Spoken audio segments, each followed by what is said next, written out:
celebrando 60 anos do curso de Química da Unesp.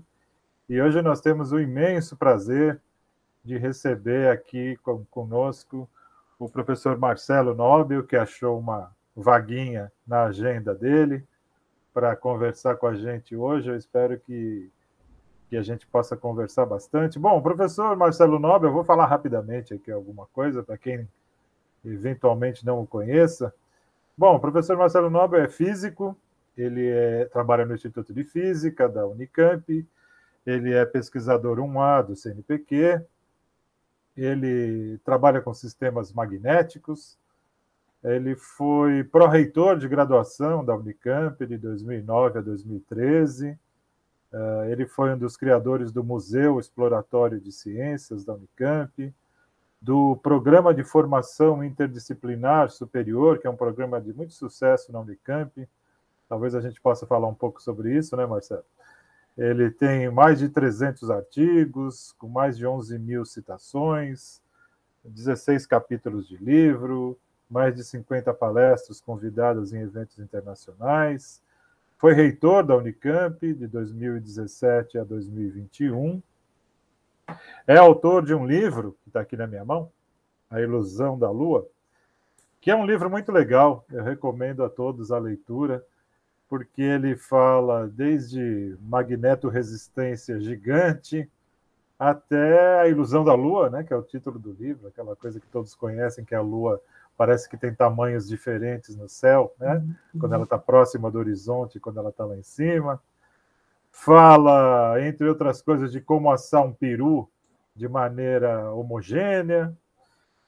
Fala por que um determinado volume de sopa quente esfria mais rápido que o mesmo volume de água quente. Fala de coisas curiosas, né? Como aquele mito, entre aspas, que um celular ligado pode fazer um posto de gasolina explodir. Fala da questão dos canudos plásticos, né, que viraram o bandido da moda, foram banidos, né? Fala de muitas coisas, né, e fala principalmente da utilização da ciência para combater o negacionismo, né? Então é mais ou menos com esse tema geral que a gente convidou o professor Marcelo. Eu espero que vocês aproveitem ao máximo aí o que ele tem para falar para a gente. Marcelo, muito obrigado. Eu sei que é complicadíssima a tua agenda. Muito obrigado por dispor desse tempo para conversar com a gente aqui em Araraquara. É uma das vantagens, né, entre aspas, da pandemia, é poder estar aqui, né? Certamente nós preferiríamos estar pessoalmente, né, para terminar numa churrascaria ou num bar, mas enfim, a gente está se acostumando a essa maneira remota de conversar, e é isso que permite, então, você estar aqui com a gente em Araraquara virtualmente hoje. Marcelo, muito obrigado, te passo a palavra. O palco é seu. Obrigado, Sidney, pelo convite. Também queria aqui cumprimentar, estão ajudando aqui o Laércio, que está aqui nos bastidores, e a professora Denise, que também está aqui em nome do Instituto. E realmente é uma honra para mim estar aqui conversando com vocês nestas comemorações dos 60 anos. Eu, naturalmente, queria, como já você disse, né, Sidney, estar aí ao vivo, poder depois sair para fazer um happy hour, né, que acho que a gente tem muita saudade dessas coisas aí, mas infelizmente a situação ainda não permite. E é um pouquinho disso que eu vou também comentar durante a minha apresentação hoje, falar um pouquinho sobre ciência, pseudociência. Eu vou aqui, então, compartilhar a tela. Opa, deixa eu cancelar aqui. Compartilhar uma janela aqui com vocês, que certamente no momento que a gente precisa, ela some daqui, né? Sempre a lei de Murphy, ela acaba funcionando, E eu não sei por que ela não apareceu aqui, o meu PowerPoint. Espera aí. Eu tenho visto várias apresentações, né? E aí eu falo assim, pô, não é possível, depois de 1 ano e meio de pandemia, o pessoal ainda não está conseguindo compartilhar uma tela, mas às vezes acontece, né? Os nossos sistemas aqui, às vezes, dão essa falha. Espero que vocês Agora agora foi. estejam vendo, né? Sim, estamos. Um pouco a minha apresentação.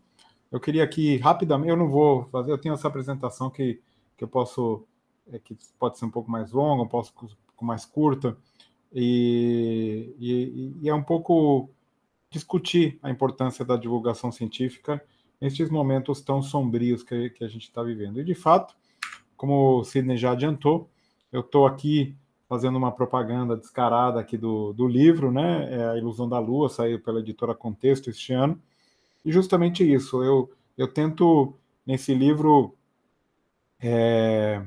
mostrar a beleza da ciência, a sua incrível capacidade de explicar fenômenos, muitos que ainda não são conhecidos, ao mesmo tempo, como a ciência funciona e as maneiras de fazer ciência, como divulgar a ciência. E a terceira parte do livro, um pouco falando sobre o negacionismo, as pseudociências e todos esses aspectos que a gente está vivenciando hoje em dia. Como o Sidney falou, o título do livro é dessa ilusão tão incrível, né? E aqui tem uma frase do Einstein que diz o seguinte, né? A experiência mais bonita que nós podemos ter é o misterioso. É a emoção fundamental que está no berço aí da verdadeira arte e da verdadeira ciência. Então, a gente precisa realmente se gostar, se encantar, perceber a ciência dessa maneira. Eu acho que é isso, é a gente provocar aí conversas, provocar discussão, um pouco nessa ideia que já o Francis Bacon dizia lá atrás, né? Do assombro nasce o conhecimento. E eu gosto muito de uma frase aqui de um divulgador da ciência espanhol, infelizmente já faleceu. A transcendência de um museu de ciência não se mede pelo número de visitantes, mas sim pelos quilos de conversa que ele gera antes, durante e depois de uma visita. Então, essa é um pouco a ideia, né, de mostrar, de divulgar, de falar sobre ciência o tempo todo.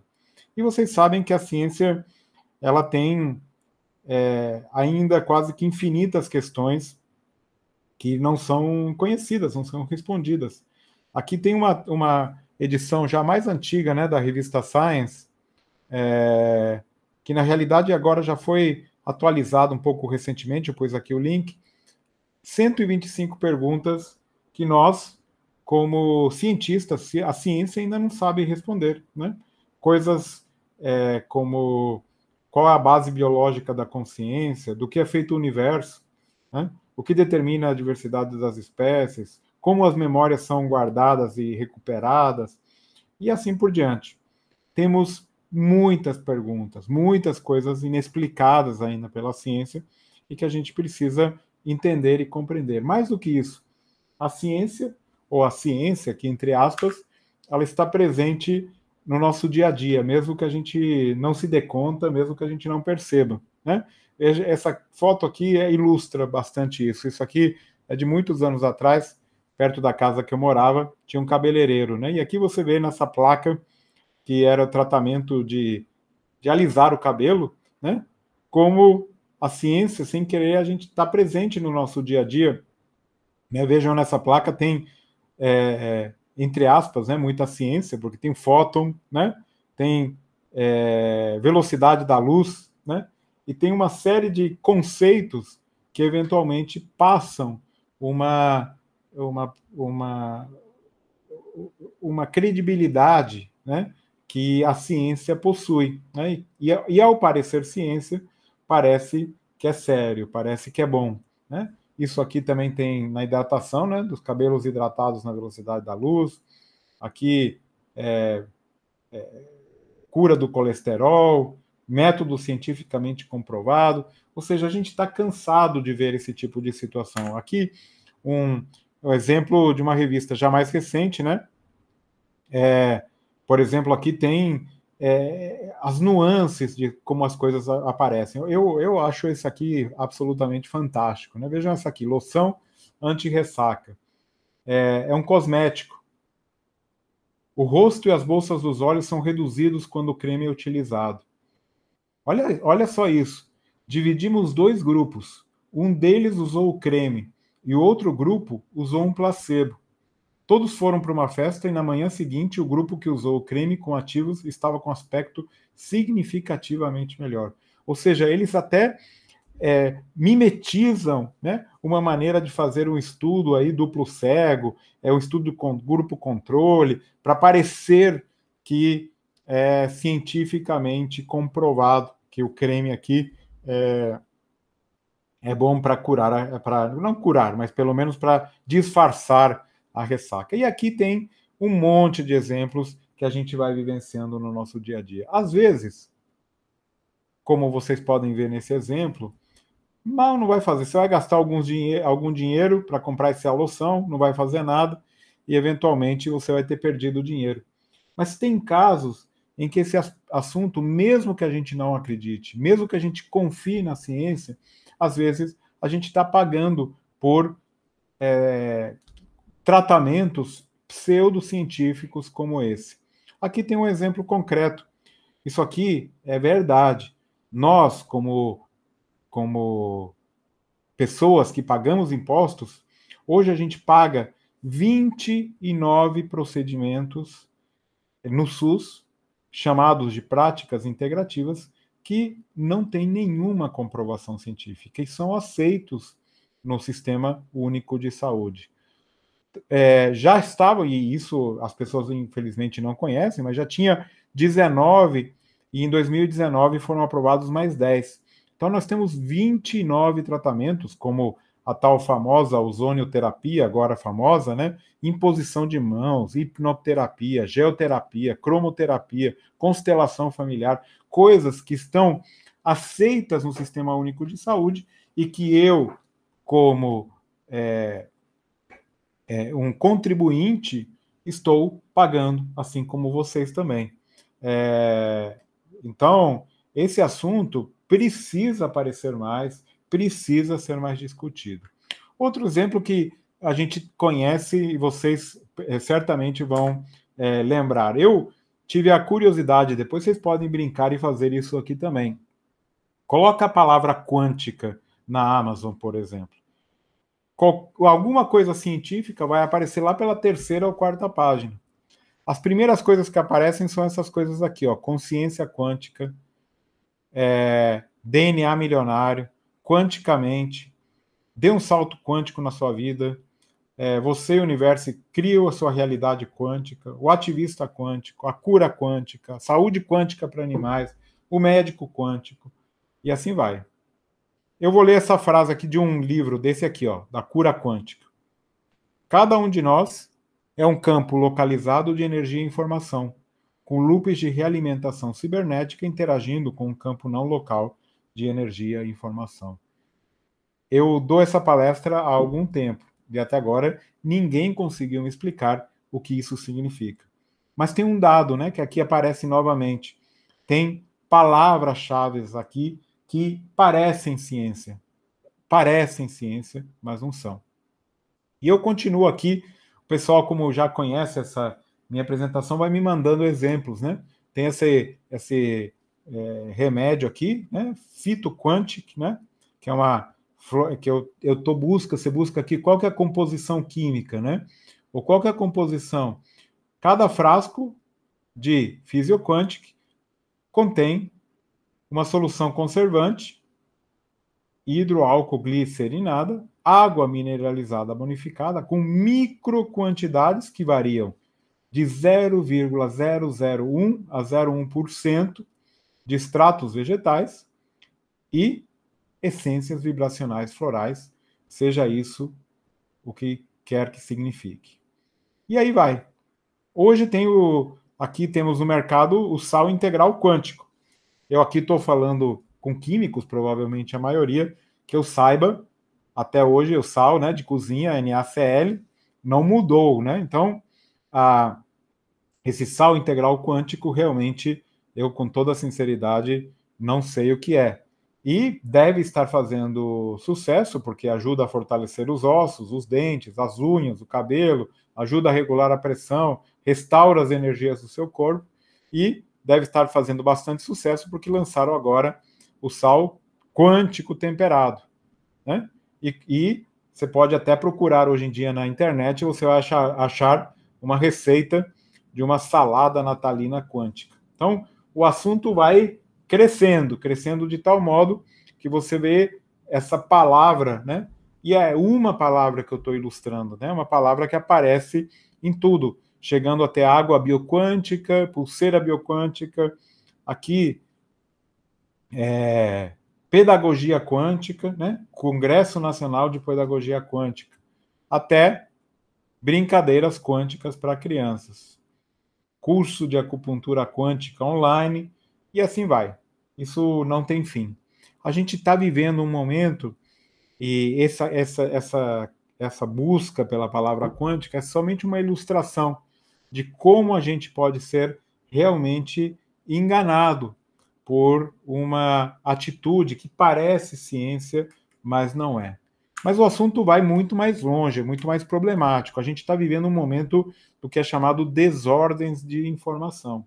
A gente tem as fake news, as informações malignas e as desinformações que referem-se a alguma informação enganosa ou falsa, espalhada deliberadamente para enganar. Dentro dessa desinformação, a gente tem o que é chamado de pseudociência, que é uma crença ou um processo que parece, se disfarça de ciência na tentativa de reivindicar uma legitimidade que de outra forma não seria capaz de alcançar com seus próprios termos. Esse é o exemplo das curas quânticas, da homeopatia, da telecinese e tantas outras. E hoje nós temos um fenômeno também muito preocupante, que é o negacionismo quântico, né? A anticiência. É a negação da ciência como metodologia para obter conhecimento. E aí vem o terraplanismo, o movimento antivacinas, a negação das mudanças climáticas. Aqui no Brasil, né, temos fortemente o cloroquinismo, né? E esta questão das pseudociências e do negacionismo científico é algo que realmente preocupa nesse momento que estamos vivendo, principalmente porque tem as redes sociais, que a gente sabe que multiplicam esta desinformação de uma maneira muito forte. Por que uma notícia falsa se espalha com facilidade? Tem vários fatores. Primeiro, o pertencimento a um grupo, né, aspectos sociais, sentimentos vezes razão. Às vezes a gente não quer acreditar que a pandemia está muito ruim e a gente acaba, então, apelando, né? Muita gente acaba apelando para tentar acreditar em uma coisa que é menos ruim. A dificuldade em entender se uma informação é falsa. Em geral, as pessoas querem e gostam de confirmar e reforçar as suas crenças. E um fenômeno que já é conhecido há muito tempo, que as notícias ruins, em geral, se espalham muito mais rapidamente que as notícias boas, né? Vocês sabem que notícia ruim, vamos supor, alguém se divorciou, é muito mais rápido a notícia do divórcio do que uma notícia se alguém está namorando, ou se alguém casou, ela se espalha com muito mais rapidez. É um fenômeno que é social bastante conhecido. Mas deixa eu então discutir um pouquinho. Se eu quero discutir, aqui uma questão aqui um pouco mais de fundo, né? Se eu quero discutir o que não é ciência, eu preciso saber o que é ciência. E aí temos um problema, né? Não é simples definir o que é ciência. Tem filósofos da ciência fazendo isso há muito, muito tempo, tentando entender a ciência, delimitar a ciência, poder mostrar o que é ciência. Então, eu gosto muito dessa frase aqui do Wilson, que diz: ciência não é uma filosofia nem um sistema de crenças. É uma combinação de operações mentais que se tornou gradativamente o hábito das pessoas educadas, uma cultura de iluminações descoberta por uma feliz reviravolta da história, que levou ao modo mais efetivo de aprender sobre o mundo real já concebido.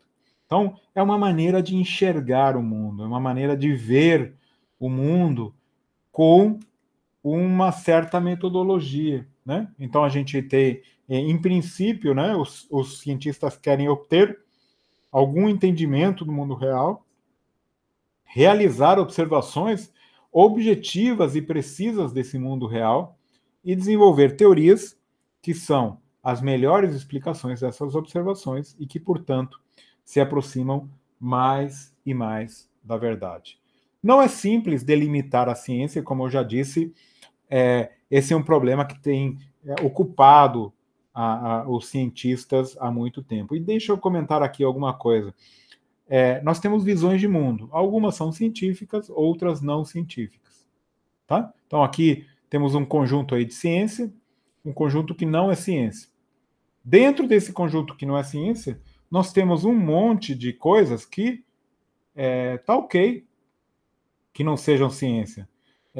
Filosofia, literatura, religião, qualquer maneira de pensar, de enxergar, de ver o mundo que não seja científica, ela é perfeitamente legítima, válida e até fundamental para a nossa existência. O problema que nós queremos delimitar aqui é a pseudociência, onde realmente é algo que não é científico, mas quer se disfarçar de ciência de uma maneira muito ruim. Eu não vou aqui entrar em detalhe sobre todo a filosofia da ciência, a discussão que foi avançando em termos desta tentativa de fazer critérios de demarcação. Eu vou pular essa parte, que na verdade daria para falar um semestre inteiro, e olha lá, dá para falar um curso inteiro, na realidade, de tão complexo que é esse fenômeno. Eu vou colocar uma definição que eu achei muito legal, desse livro, que é bastante recente, do Lee McIntyre, que chama A Atitude Científica. O que ele argumenta, eu vou simplificar aqui ao máximo, é que o que distingue a ciência é que ela se importa com as evidências e está disposta a mudar suas teorias com base na evidência. Se você tem uma teoria e depois a evidência mostra que aquela teoria não é válida, a ciência é capaz e precisa voltar atrás e mudar a teoria, com base na evidência. Ao contrário de outras coisas que não são ciência. Por exemplo, terraplanismo. Vamos chegar ao extremo, né? Se você chega para um terraplanista e você fala assim, olha, que evidência você precisa para acreditar que a Terra é redonda e não plana? Ele falou, nenhuma. Eu acredito que ela é plana e o resto é tudo uma conspiração para fazer a gente acreditar que é redonda. Pronto, não tem argumento, não tem nenhuma evidência que vai fazer essa pessoa mudar de opinião. E, portanto, não é científica. Então, muito, digamos assim, resumidamente, detalhadamente, a gente pode trabalhar com esse conceito, que eu acho que ela é bastante interessante e pode levar a um resultado interessante. Eu não vou aqui mostrar um pouco esta discussão mais teórica com relação a essa questão, mas, então, o que a gente vai fazer é uma simplificação. A gente pode ter muita coisa que não é ciência, mas que também não pretende ser. Como a arte, a teologia, a literatura. Já as pseudociências são afirmações questionáveis, teorias reprovadas, difíceis de esquecer, um grande número de fatos associados à cobertura jornalista, com aspectos folclóricos, crenças, cultos, bobagens que a gente vai ouvindo por aí. E o que é interessante é que nem tudo que é pseudociência hoje vai ser para sempre. E nem tudo que é ciência hoje vai ser para sempre. Essa é a beleza da ciência. Eu gosto muito desse exemplo aqui da medicina. Até o século XIX, na verdade, até meados do século XX, podemos dizer, a medicina era uma pseudociência. os médicos, também entre aspas aí, acreditavam que era uma teoria que chamava teoria dos humores, teoria humoral, né? Que vinha lá atrás do século IV antes de Cristo, que dizia que a condição de saúde dos seres humanos seria mantida pelo equilíbrio entre 4 humores, fluidos corporais: o sangue, fleuma, bilis amarela e bilis negra. E por isso mesmo, tem aqui uma imagem, né? Tinha sangramentos, tinha um monte de tratamentos aí bastante, digamos assim, nojentos, que acabaram sendo praticados por séculos, sem ter nenhuma comprovação. Isso só começou a mudar, e eu recomendo aqui muito, viu? Esse livro aqui, Medicina dos Horrores, lá para os meados finais do século XIX, tá? Com o Lister, né? Que provou os princípios de antisepsia no controle das feridas e popularizou a higiene entre os médicos. Só a partir daí que começaram a acreditar que havia micróbios, que as pessoas precisavam lavar a mão, que precisava haver um mínimo de higiene, né, entre as pessoas para você tratar. Imagina que naquela época, e por isso que é um pouco nojento, né, os estudantes de medicina iam direto de abrir, né, de fazer uma aula de anatomia, abrir um cadáver, sem lavar as mãos, iam para um parto. Imaginam a situação que isso gerava. E com isso, a medicina só foi evoluindo aí. A partir de meados finais do século XVIII, já no finalzinho do século XIX, houve aí a descoberta do raio-x, 1897, e só no século XX, com a descoberta aí da penicilina, em 1928, podemos dizer aí que houve a grande revolução. A partir daí é que a gente teve a grande revolução da medicina, e a medicina virou, então, uma ciência. Era absolutamente uma pseudociência. O problema é que agora estamos voltando um pouco atrás, né? A gente tem visto aí na nossa pandemia um pouco dessa loucura que virou, né? O movimento anti-vacinas. Aqui no Brasil, esta coisa criminosa que foi esse tratamento precoce da Covid-19. Vimos aí que tinha gente fazendo tratamento de ozonioterapia, gente falando ontem mesmo, né, que máscaras oferecem riscos à saúde, que termômetros infravermelhos causam doenças cerebrais, e assim vai. Então, olha, não podemos, como posso dizer, não podemos bobear. De um dia para o outro, em pleno século, lembrem-se que em pleno século XXI, nós temos gente que acredita que a Terra é plana. Então, só para dizer isso, a gente tem que tomar cuidado, porque estas notícias, esta desinformação, esta anticiência se propaga de uma maneira muito forte. De que maneira a gente pode fazer para perceber quando algo não é científico? A gente tem pelo menos aí 8 pontos que a gente sempre deve lembrar. Primeiro, anedotas não fazem ciência.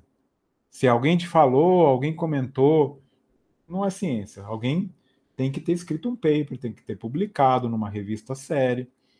Linguagem científica, como nós já vimos, não faz ciência. Frases claras, frases fortes, contundentes, não significam frases verdadeiras. Heresia não é igual a correteza. Eu vou comentar um pouquinho sobre isso mais tarde. As pessoas, em geral, querem se comparar com hereges famosos, dizendo que eles são iguais a Copérnico, que ninguém percebia, que ninguém acreditava. Rumores não são iguais à realidade. O inexplicado não é inexplicável. Talvez a ciência não saiba ainda como explicar, mas não é inexplicável. Correlação não significa causa e efeito. Pode haver uma correlação sem necessariamente ser a causa e o efeito. E aí, coincidência existe. Às vezes pode ter uma coincidência. Né? Se eu estou com um soluço aqui e eu tomo aqui um floral, e e passa, pode ser que foi coincidência, pode ser que tomando água também passasse. Assim como se eu tomei um remédio e me curei da Covid, pode ser perfeitamente aceitável, porque 99,9% dos casos se curam da Covid mesmo sem tomar nenhum remédio. Então, são conexões ou pontos fundamentais para a gente entender e compreender a pseudociência. E quem se importa? Bom, nós somos da comunidade científica, nós sabemos que fazer boa ciência é um trabalho difícil, é um trabalho complicado, é um trabalho árduo, e a gente deve sempre estar checando por erros, imprecisões, assunções implícitas, armadilhas devido aos nossos vieses, às nossas expectativas. Então, nós precisamos manter a credibilidade na ciência e manter essa... e por que então a pseudociência tem esse apelo todo? Porque é mais fácil ignorar todas as checagens, os balanços, o trabalho chato. É mais fácil acreditar nas coisas sem crítica.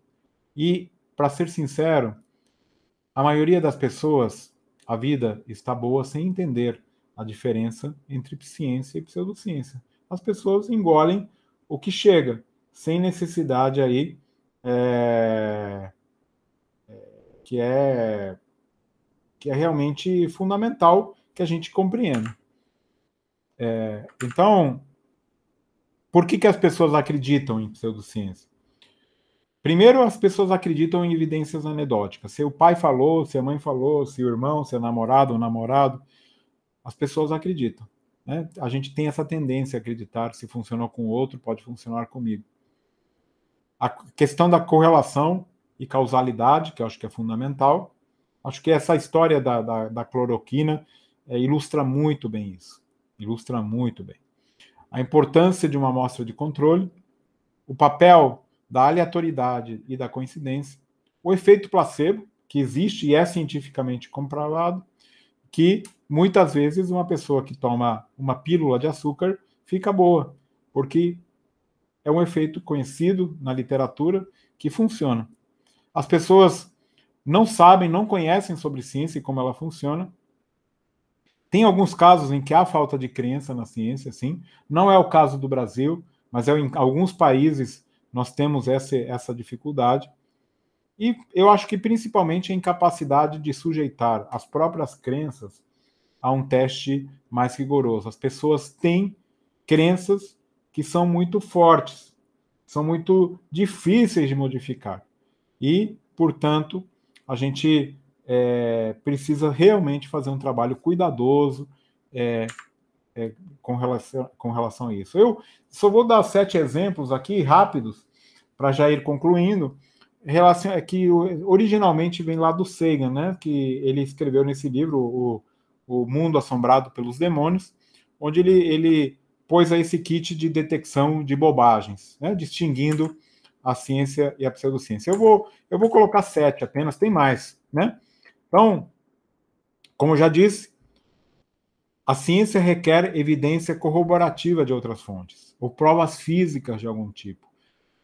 Anedotas não constituem ciência, não importa quão sinceras, interessantes, acreditáveis sejam as fontes. 2. Usam a linguagem científica para ser convincente. Como a ciência é um sistema respeitado e poderoso em nossa sociedade, as pseudociências frequentemente se vestem com jargão científico. Requer cuidados, uma análise profunda, porque muitas vezes é difícil perceber, até para quem é cientista, até para quem tem muita experiência na área. As frases fortes, nós vimos muito nisso, o apelo à autoridade apareceu demais nesta pandemia aqui para nós. Eu sou médico, eu tenho 30 anos de experiência em clínica, eu sei o que eu estou fazendo. As afirmações fortes são feitas para deixar um texto com força e confiante, especialmente quando não há evidências suficientes para suportá-las. Um exemplo clássico é desse cara aqui no livro Dianética. A ciência moderna da saúde mental. Vejam isso. A criação da dianética é um marco para o homem, comparado com a descoberta do fogo e superior à invenção da roda e do arco. Ou seja, ele está afirmando que aquilo é a melhor coisa do mundo, só perde para a descoberta do fogo. Então, não, nem perde, é comparável. Então, vocês veem aí a força, né, da autoridade é fundamental. É sempre bom lembrar, e acho que essa é uma frase importante, afirmações extraordinárias requerem evidências extraordinárias. Ou seja, para quem faz alguma afirmação extraordinária, tem o ônus da prova, tem que mostrar que ela funciona. Então, aqui, esse é o outro exemplo clássico, né? O ônus da prova deve ser daqueles que fazem afirmações extraordinárias que não são aceitas por todos, que vão contra o status quo. Então, é muito comum a gente ouvir falar assim, olha, eu afirmo que este medicamento funciona. Prova que eu estou errado. Eu não tenho que provar que ele está errado. Eu tenho que fazer com que ele prove que está certo. Ou seja, inverte, né, o ônus da prova para aquele que está fazendo a afirmação. É muito, muito complicado. Então, quem faz alguma afirmação extraordinária tem o dever de provar essa afirmação. O quinto eu já mencionei também, comparam-se outsiders e hereges famosos, que hoje em dia são aceitos. É muito comum ouvir isso, né? Eles riram de Copérnico, eles riram dos irmãos Wright.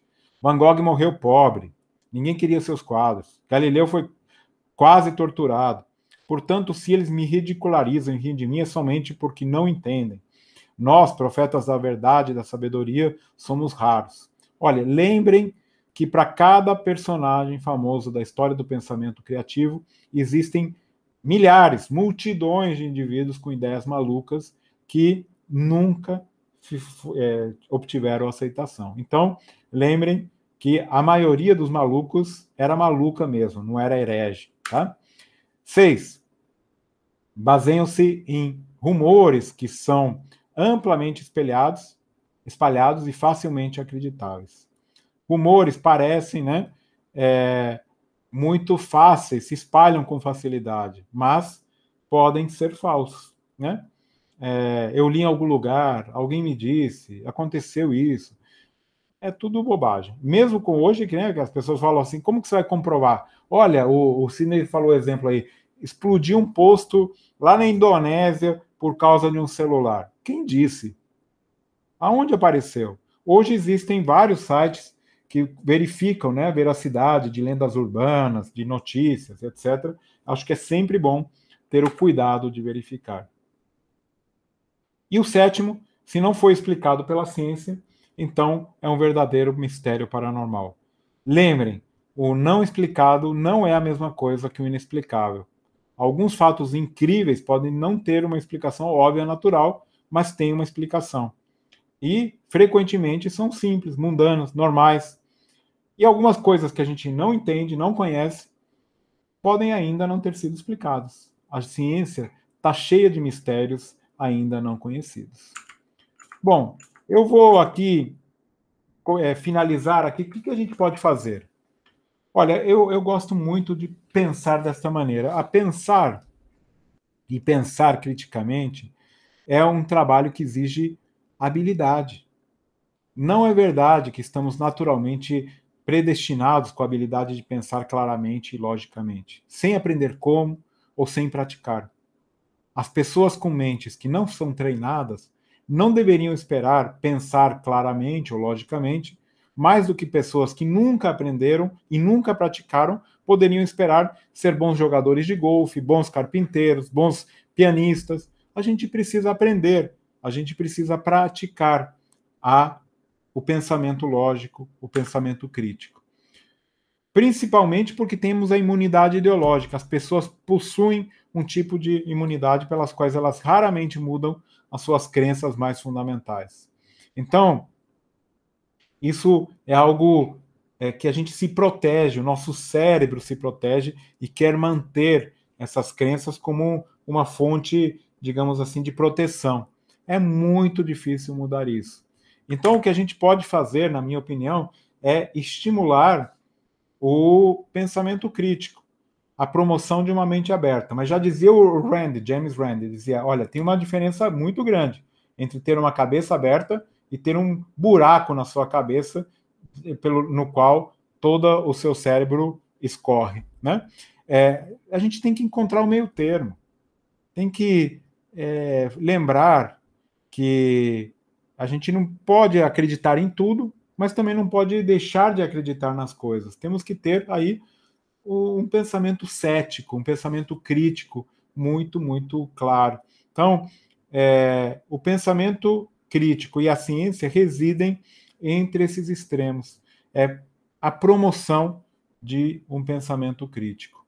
Então, como sugestão, iniciar devagar, cada passo ajuda. Ficar de olho sempre sobre pseudociências, aparecem o tempo inteiro. A gente não percebe, não está com o radar ligado, mas o tempo inteiro tem coisas pseudocientíficas acontecendo.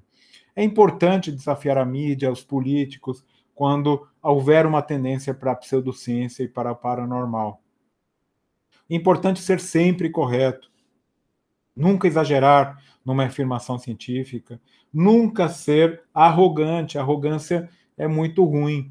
Já é difícil uma conversa dessas, então ser arrogante é pior. Não adianta começar, olha, você está errado, a coisa não funciona assim. Então, o importante é desafiar estudantes, amigos, construtivamente, explicar os métodos científicos, explicar de que maneira a ciência funciona, escrever cartas, desafiar a mídia.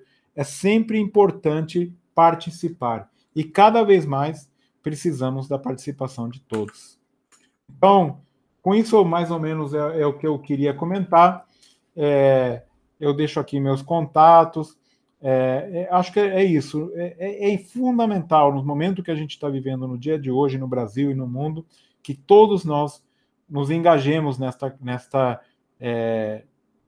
questão, que é divulgar ciência, que é divulgar a metodologia científica, é a maneira com que a gente entende, ou como eu já disse, né, a melhor maneira de entender o mundo que a gente conhece. Muito obrigado, então, novamente, pela atenção. Eu estou aqui à disposição para dúvidas, questionamentos, perguntas sobre este ou sobre qualquer assunto que eventualmente aparecer. Muito obrigado.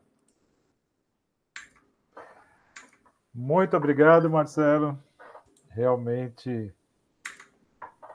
a nossa realidade tem sido dura e você colocou os pontos principais, né? Eu acho que é muito mais uma maneira de saber como encarar tudo isso, né? Essa nossa realidade maluca. E é como você falou aí, né? Sempre existiram milhares de malucos para cada contribuição séria científica, né? E eu acho que o que muda esses tempos são as ferramentas, né? As mídias e Facebook, Instagram, fazem com que a coisa se prolifere com uma rapidez impressionante, né? E essa realidade nossa deixa a gente perplexo, né? E a gente não sabe exatamente como agir, principalmente pelo fato, né, que a gente tem visto no dia a dia dessa polarização, né, que as pessoas não se ouvem mais, né? É impressionante, né? Hoje de manhã eu estava assistindo um programa da Deutsche Welle, que é Conflict Zone. Então tem lá um senhor que entrevista as pessoas e faz perguntas muito, muito contundentes e geralmente ele deixa os entrevistados nervosos. E hoje de manhã, acordei, liguei a televisão, estava passando isso. Ele estava entrevistando a porta-voz do primeiro-ministro da Índia, uma senhora. É impressionante, é impressionante. Ela simplesmente não deixava ele falar, né? A Índia vive um surto de ivermectina, né? Como o nosso, alguns estados clamam que a ivermectina está curando o Covid, né? Isso tem se espalhado, né? Isso já chegou no Brasil, não sei se vocês viram na mídia, né? Os negacionistas se agarram em qualquer coisa que aparece, né? E essa coisa da Índia apareceu agora, esses dias, e essa porta-voz do primeiro-ministro estava falando hoje de manhã sobre isso. E o entrevistador fazia perguntas sérias, né, do tipo dessas que o Marcelo está colocando agora, ela simplesmente não respondia, ela continuava falando, sem deixar ele falar, que ela tinha evidências que a ivermectina tinha efeitos positivos, uma coisa impressionante. Então, ela nunca... E, bom, eu desliguei a televisão antes de terminar o programa, porque aquilo começou a me irritar profundamente, e era 7 horas da manhã, eu não queria ficar nervoso. Mas, assim, eu queria ouvir tua opinião e dar a minha na pergunta, né, Marcelo? Eu acho que não tem outro jeito, né, a não ser da gente cuidar das crianças, né? Então, a educação científica, né, que Paulo Freire pregava, né, de levar a ciência para as crianças, lá no ensino fundamental, né, para ela crescer com esse ambiente. Eu acho que não tem outra solução, né, para a pessoa se livrar dos dogmas e dos negacionismos dos quais os fascistas e negacionistas se aproveitam, né? Então, eu acho que é bem isso que a gente vê, né? É bem isso que a gente viu ontem, né? Na CPI. As pessoas se aproveitam, né, dessa situação e insistem numa mentira que ela acaba se tornando uma verdade, né? E isso não está longe de acabar, né? Eu, pelo menos, sou um pouco pessimista em relação a isso. Isso está longe de acabar e eu acho que é uma batalha longa, né? E que a gente tem que ter uma estratégia, né? E essa estratégia passa pelas crianças. Eu não vejo outra saída. Não sei o que você acha disso, Marcelo. Não, sem dúvida nenhuma. Crianças são fundamentais. Mas eu acho que a gente tem, né, um grande contingente de pessoas que procuram aqui, e aqui eu falo de nossos colegas, tá, da universidade, dos nossos estudantes também, que preferem se isolar na nossa torre de marfim sem atuar, né? Vê uma bobagem, não faz nada, vê outra coisa, não acontece nada. Eu acho que temos é um trabalho de formiguinha mesmo, e temos que aproveitar. Paradoxalmente, esta pandemia trouxe um pouco mais a visibilidade dos cientistas. Ah, sim. Então, acho que a gente tem que aproveitar esse momento e estimular que todo mundo participe, né? Eu sei que tem gente com mais paciência, gente com menos paciência, mas é um exercício, né? Mesmo no grupo de família, né, do WhatsApp, a gente tem que exercer essa paciência. Eu não sei onde eu vou passar o Natal, não tem. Então, tem que exercer essa paciência, mostrar, olha, será que é assim? Veja só, pensa um pouquinho, veja um caso que eu gosto de ilustrar.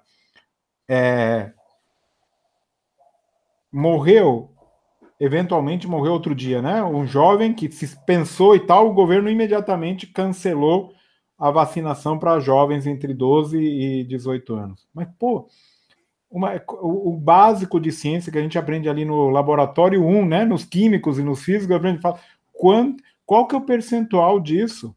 Ou seja, tem um percentual de problemas? Tem, nada é perfeito, mas veja quantos milhões de vacinas foram dadas. No final foi visto que não morreu por causa disso, mas tivesse morrido, é absolutamente dentro do aceitável. Tem gente que morre muito mais em coisas muito mais banais. Então, é uma questão de probabilidade básica, né? Nem ciência, de estatística básica que a gente precisa aprender. A mesma coisa acontece aí com esses remédios. Claro, 99% das pessoas se curam sem nada, então se tomar qualquer coisa, vai tomar. Então, como alguns colegas nossos têm dito, bom, então eu vou propor aqui o tratamento com gin ou com vinho tinto, né, que certamente vai ter o mesmo efeito, mas é completamente uma falta, né? Aí vem a mistura, como eu já disse, de uma desinformação proposital com um fator aí do falta de conhecimento de como são os processos de ciência, um pouco de estatística básica, de parar e pensar sobre essas questões. que eu acho que são fundamentais. Então, aí eu acho que temos que cuidar das crianças, sem dúvida, da educação, mas, ao mesmo tempo, pedir para todos os nossos colegas, para todos os nossos estudantes, que se engajem também neste batalha de formiguinha, que é o dia a dia. Não sei, aí a Denise levantou a mão, queria fazer alguma pergunta, né, Denise?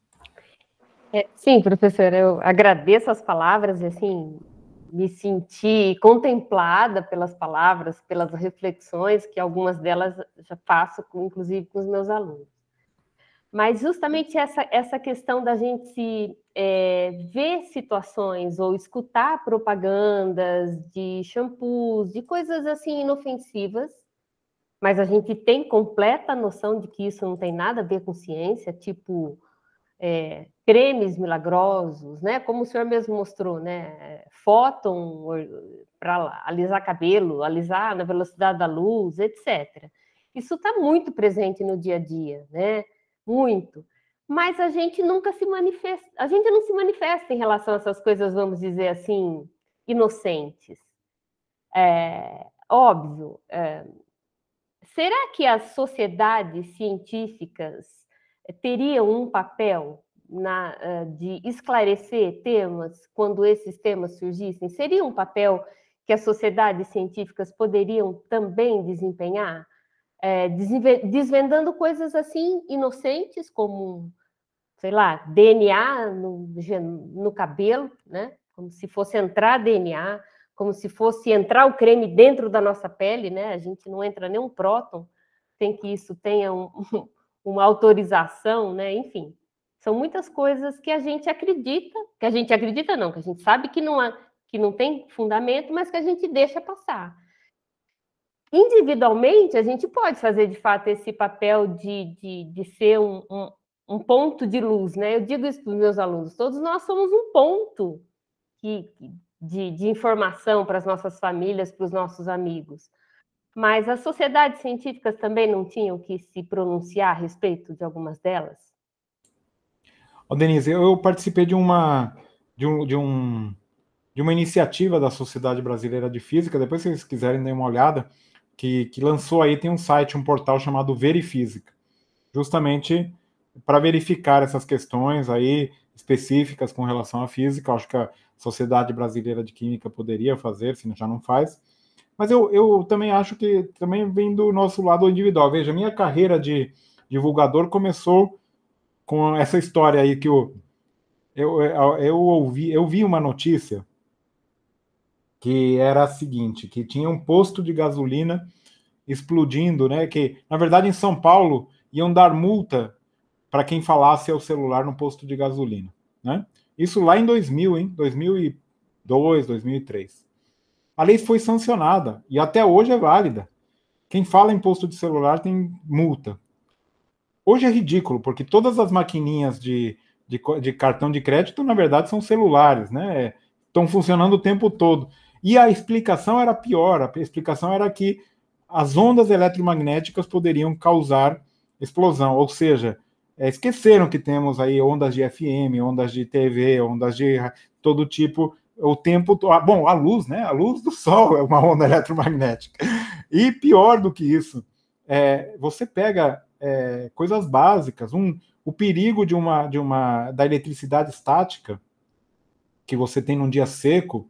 Todo mundo já sofreu isso. O choque que você leva ao descer do carro é muito maior, o perigo de explodir um posto, do que qualquer coisa no celular. O celular teria que cair a bateria, desmontar, dar uma faísca. É um negócio que, do ponto de vista prático, tem probabilidade é zero? Não. Mas ela é muito mais baixa do que outras. E mais, no Brasil, você corre muito mais risco de morrer se você falar no celular, falando né, no carro, ou longe do posto. É mais seguro no posto de gasolina.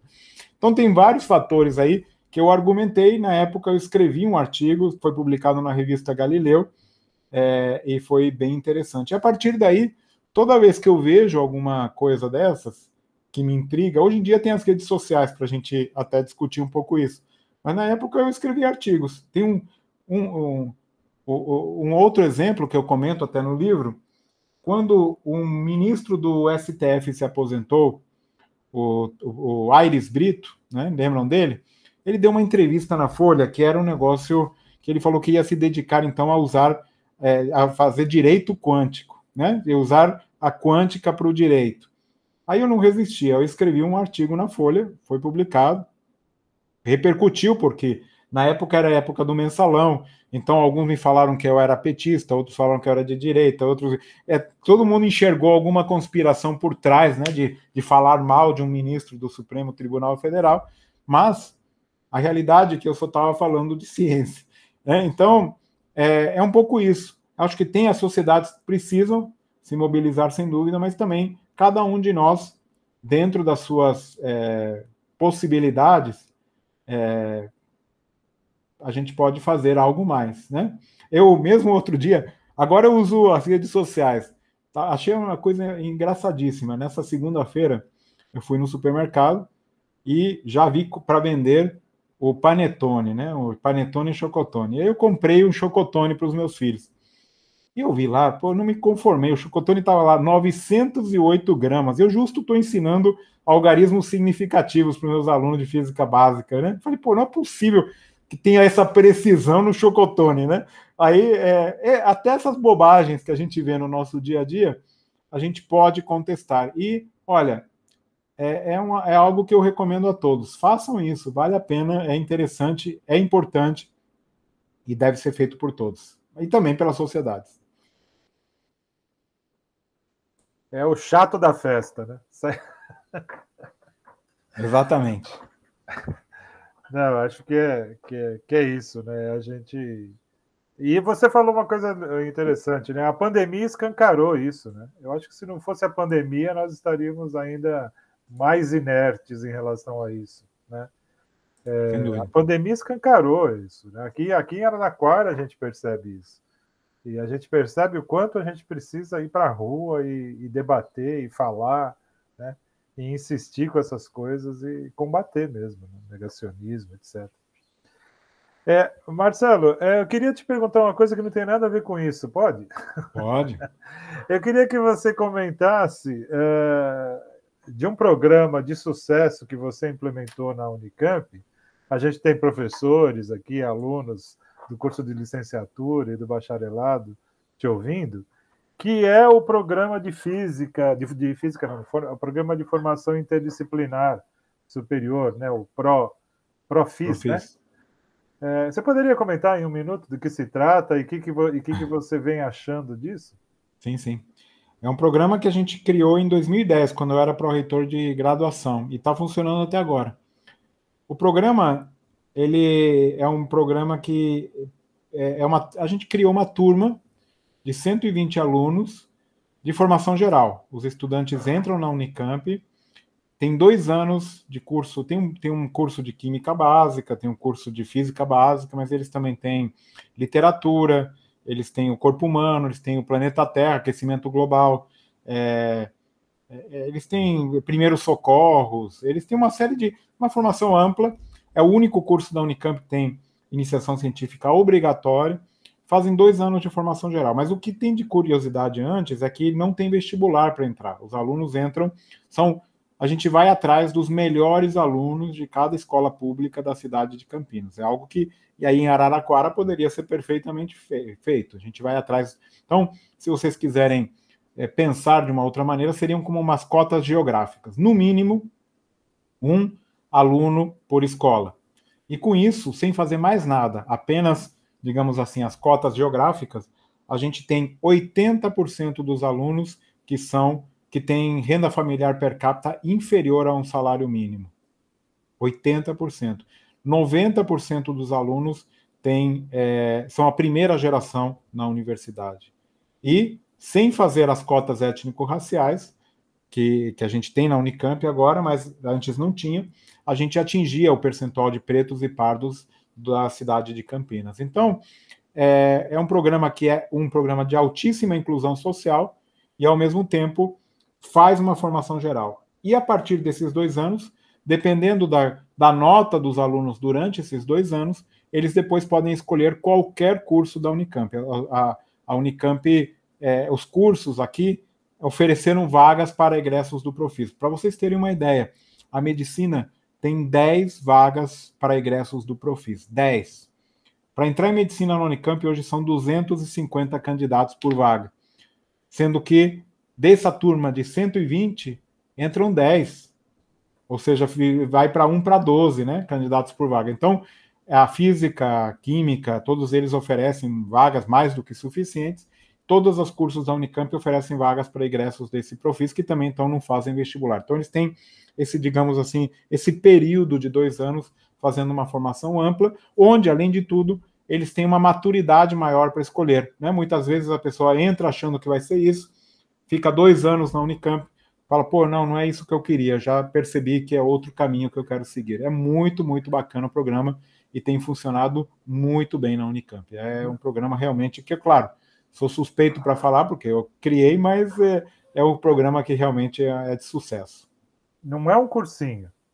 Não é um cursinho, porque o aluno já é aluno da universidade a partir disso. Ele ganha um certificado de curso sequencial. Ele é um aluno da universidade, já a partir do momento que ingressa no Profis. E se ele, depois do 2º ano, ele quiser parar, ele para e tem um certificado. Tem um certificado. Um certificado de quê?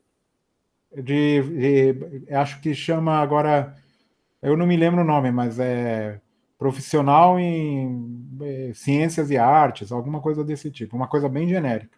Bem como nos Estados Unidos, né?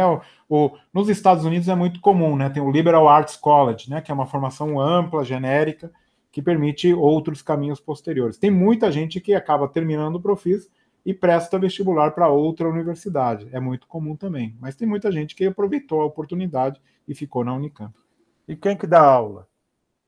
Todas as pessoas na base, também nós conseguimos fazer tudo isso na base do voluntariado. Somos professores que acreditam no projeto, dão carga dupla, se esforçam e tal, mas tem fila de gente para dar aula no Profis, para vocês terem uma ideia. Então, é uma turma muito bacana de dar e é muito, muito, muito legal. Então, tem ali professores da física, da matemática, da química, de todas as áreas do conhecimento dão aula no Profis. Eu conheço o programa, estou fazendo essas perguntas propositalmente, eu queria, porque eu acho muito legal, é um programa realmente interessante que eu não sei por que nós não copiamos ainda, né?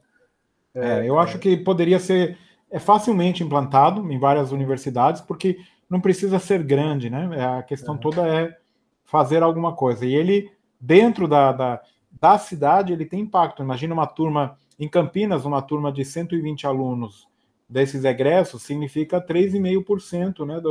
Então, em Araraquara, imagino que seja até maior o impacto. Então, é um impacto até considerável, é isso. Eu acredito muito nesse trabalho de formiguinha. Cada um fazendo um pouquinho, a gente pode ir mais longe. Muito bem, muito obrigado. Eu estou vendo aqui no chat se tem alguma pergunta. Andou oscilando a internet, o pessoal está xingando um pouco aqui. Mas a palestra vai ficar gravada para as pessoas acessar. Fica lá no site, no canal do YouTube do Instituto de Química. Denise, mais alguma pergunta? Já passamos de 1 hora aqui. Só agradecer, né? Só agradecer. Acho que fica feito o convite para quando voltarmos à vida normal, você vem a Araraquara para conhecer o nosso instituto e para a gente conversar um pouco mais sobre tudo isso, Marcelo. Claro, com uma cerveja, com alguma coisa mais para abrir a cabeça. Isso. Pode deixar que está anotado aí. Tô pronto para ir em Araraquara e aí fazer o lançamento do livro fisicamente. Sim. Assim. Boa ideia. Boa ideia. Aproveitando para voltar à propaganda, está aqui o livro do Marcelo, A Ilusão da Lua. Vale a pena. Muito Já bom. li, gostei muito. Fiquei surpreso com algumas coisas. E bem legal. Marcelo, muitíssimo obrigado. Foi um prazerzaço enorme. Espero que as pessoas que estão nos ouvindo tenham também gostado. Tem alguns elogios aqui no canal. E as perguntas que aparecerem eu te mando, tá? Tá joia. Tá bom? Um abraço, viu? Valeu. Obrigado. Um abraço, Tchau, professor. Um abraço. Tchau a todos. Tchau a todos aí no YouTube.